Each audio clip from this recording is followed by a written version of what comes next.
అకాల వర్షాలు వీడడం లేదు. నిన్న కురిసిన భారీ వర్షానికి రాష్ట్ర ప్రజలు ఇబ్బందులు పడ్డారు. కాగా ఇదే పరిస్థితి మరో 2 రోజులు ఉంటుందని వాతావరణ శాఖ తెలిపింది. పశ్చిమ బెంగాల్ నుంచి ఒడిశా తీరం మీదుగా ఏపీ కోస్తా వరకు ఉపరితల ఆవర్తనం కొనసాగుతుంది. దీని ప్రభావంతో కోస్తా జిల్లాల్లో కొన్ని చోట్ల ఇవాళ రేపు భారీ వర్షాలు కురిసే అవకాశం ఉందని హెచ్చరించింది.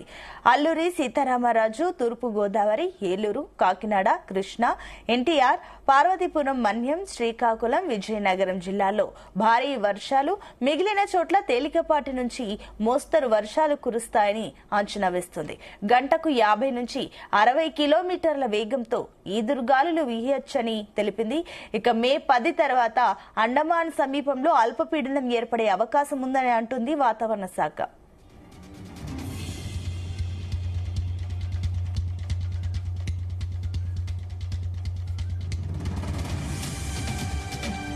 ఏపీని అకాల వర్షాలు వీడడం లేదు. నిన్న కురిసిన భారీ వర్షానికి రాష్ట్ర ప్రజలు ఇబ్బందులు పడ్డారు.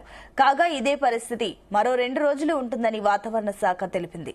పశ్చిమ బెంగాల్ నుంచి ఒడిశా తీరం మీదుగా ఏపీ కోస్తా వరకు ఉపరితల ఆవర్తనం కొనసాగుతుంది. దీని ప్రభావంతో కోస్తా జిల్లాలో కొన్ని చోట్ల ఇవాళ రేపు భారీ వర్షాలు కురిసే అవకాశం ఉందని హెచ్చరించింది. అల్లూరి సీతారామరాజు, తూర్పు గోదావరి, ఏలూరు, కాకినాడ, కృష్ణా, ఎన్టీఆర్, పార్వతీపురం, మన్యం, శ్రీకాకుళం, విజయనగరం జిల్లాలో భారీ వర్షాలు, మిగిలిన చోట్ల తేలికపాటి వర్షాలు, ఓ మోస్తరు వర్షాలు కురుస్తాయని అంచనా వేసింది. గంటకు 50 నుంచి 60 కిలోమీటర్ల వేగంతో ఈదురుగాలులు వీస్తాయని తెలిపింది. మే 10 తర్వాత అండమాన్ సమీపంలో అల్పపీడనం ఏర్పడే అవకాశం ఉందని అంటుంది వాతావరణ శాఖ.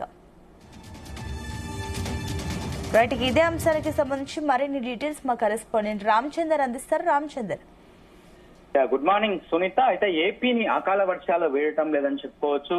అయితే నిన్న కురిసినటువంటి భారీ వర్షానికి రాష్ట్ర ప్రజలందరూ కూడా ఇబ్బందులు పడ్డారు.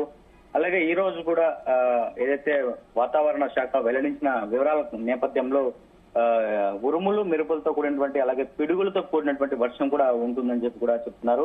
తెల్లారడమే ఆలస్యము, ఉరుములు పిడుగుల మోతతో ఆపై గంటకు 60 నుంచి 80 కిలోమీటర్ల పైగా వేగంతో ఈదురుగాలులు, వీటితో పాటు భారీ వర్షం పెద్ద ఎత్తున నిన్న ఆదివారం ఉదయం మొదలై రాత్రి వరకు కూడా రాష్ట్రంలోని పలు ప్రాంతాల్లో బీభత్స వాతావరణం అయితే నెలకొనింది. గాలుల తీవ్రతకు భారీ వృక్షాలు కూడా విరిగిపడ్డాయి, విద్యుత్ స్తంభాలు నేలకొరిగాయి, వ్యవసాయ ఉద్యాన పంటలకు పెద్ద ఎత్తున నష్టం వాటిల్లింది. సుమారు 50,000కు పైగా ఎకరాల్లో వరి పంట దెబ్బతిని ఉంటుందని చెప్పి కూడా అంచనా వేస్తున్నారు అధికారులు. కోతకు వచ్చినటువంటి వరి నేల రాలింది, అలాగే ఆరపెట్టిన ధాన్యం కూడా తడిచి ముద్ద అయిందని చెప్పి కూడా రైతులు ఆవేదన వ్యక్తం చేస్తున్నారు. వర్షానికి తడిచిపోయిన ధాన్యానికి అధికారులు, ప్రభుత్వం ఆదుకోవాలని చెప్పి రైతులు ఎదురు చూస్తున్నటువంటి పరిస్థితి ఉంది.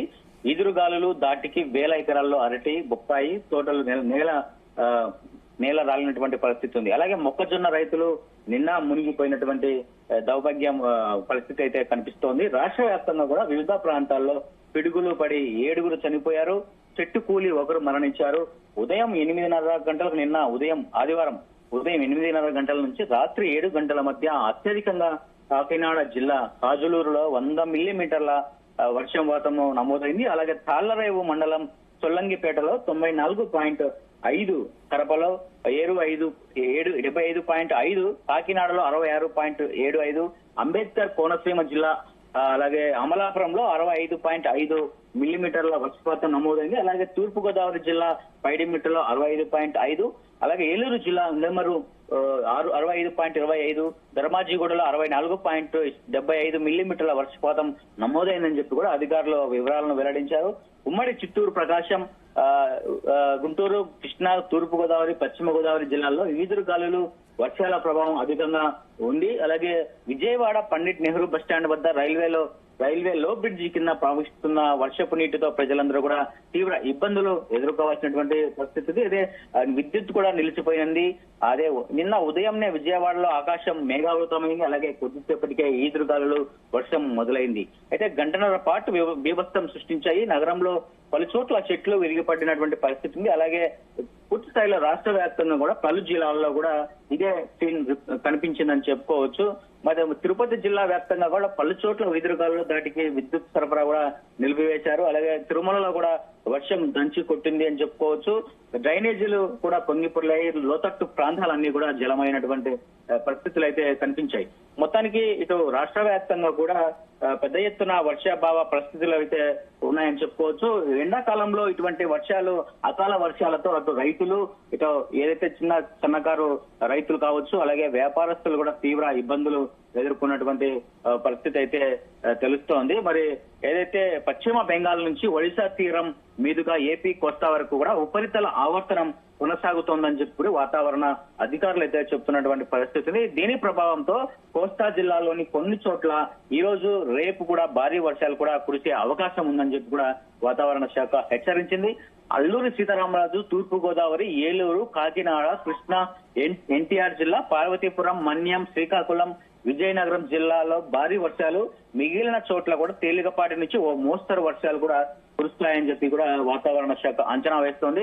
గంటకు 50 నుంచి 60 కిలోమీటర్ల వేగంతో కూడా ఈదురుగాలు వీచే అవకాశం ఉందని చెప్పి కూడా అధికారులు చెప్తున్నటువంటి పరిస్థితి. అలాగే మే 10 తర్వాత అండమాన్ సమీపంలో అల్పపీడనం ఏర్పడే అవకాశం ఉందని చెప్పి కూడా చెప్తోంది వాతావరణ శాఖ.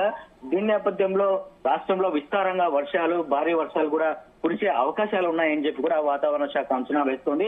అయితే ఈ నెలలో ఎండాకాలం పూర్తిగా అవకముందే ఏదైతే అకాల వర్షాలు కావచ్చు, అటు ఋతుపవనాలు కావచ్చు, ఇవన్నీ కూడా రాష్ట్రానికి తాకే అవకాశాలు చాలా స్పష్టంగా ఉన్నాయని చెప్పి కూడా వర్షాలతో రైతులు ఇబ్బంది పడకోకుండా ముందు జాగ్రత్త చర్యలు తీసుకోవాలి. అలాగే పిడుగులు పడే అవకాశాలు ఉన్నాయి.